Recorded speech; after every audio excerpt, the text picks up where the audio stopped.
कांग्रेस ने सनातन धर्म के सिलसिले में अपोजिशन पार्टियों के इंडिया इत्तेहाद के माउंट तमिलनाडु में हुकूमत के यूथ वेलफेयर के वजीर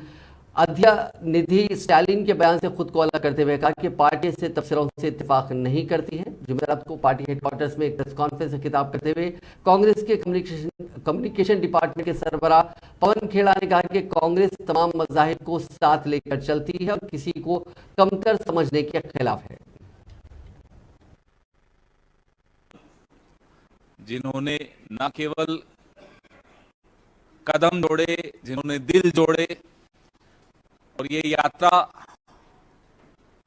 145 दिन, 4000 किलोमीटर, ये सब आंकड़े आपके पास हैं, लेकिन ये यात्रा मुझे नहीं लगता कि मीलों और किलोमीटरों में नापी जा सकती। ये यात्रा सैकड़ों भाषाएं, लाखों आहें, करोड़ों उम्मीदें,